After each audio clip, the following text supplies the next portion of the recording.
Hi everyone. My name is Victoria, and I'll be graduating this August from Temple University as a double major in biology and criminal justice. Okay. The story of how I started going to church was not a story of coincidence, but one where an 8-year-old's curiosity about church was answered by a God she didn't know existed at the time. During recess, my friends were talking about going to something called CCD, and I remember telling them that I didn't go to church and basically had no idea what they were talking about. A short time later, God brought a sister into my mom's life as they were waiting for their kids to finish Chinese school one day, and she invited my mom, who stopped attending church since coming to America for college, if she wanted to visit her church the next day. And long story short, we went, and it's still our home church today.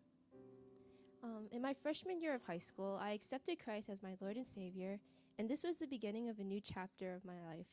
A less lonely, more exciting future ahead of me, the picture-perfect Christian life. And that was far from what I expected. Moving to Philly was the answer to leaving the past behind and starting afresh in a new environment with new people.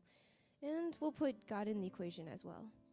However, I learned the hard way that he didn't just want me to go to family group or services, but he wanted to break me and refine my faith in a way I couldn't foresee. During my sophomore spring semester, I was diagnosed with lupus, which was an autoimmune disease that affected my joints and essentially my lifestyle. It took a toll on me academically, and I just lost a lot of motivation to just continue classes. And when I learned that I would be taking medication for the rest of my life, I gradually became angry at God and lost motivation to pursue whatever this Christ-centered life was. I lied to many people, including my parents, that I was fine and that I was grateful that God saved me from death. But in reality, I didn't want to admit to people and to myself that I was in a state of depression and wished that I did die on that hospital bed. Accepting Christ in my life was an invitation for God to work in me, where he shattered all the walls I built and all the idols I held onto. My question every time my comfort was challenged was why, but I think this was God's way of saying, chill. There's no need to be overdramatic, just trust me. John 11:25-26 says this. Jesus said to her, who is Martha, I am the resurrection and the life.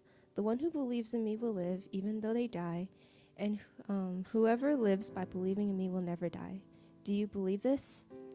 It's a rather simple question, but it made me realize just how much I valued control over my life and neglected the essence of what the cross means to me. I came to Philly with many me-centered dreams. Unfortunately, and fortunately, I did not get my way. I'm leaving college with something better, and that is a renewed hope in the Lord that his promises are true. God wanted to show me the importance of community, and as a result led me to GCC, where I've met many brothers and sisters who encouraged me to continue running this race and reminded me that I'm loved and not alone. Reflecting on these past years, I'm still amazed at how powerfully God has worked in my life and how it all started with the curiosity of an 8-year-old. Thank you.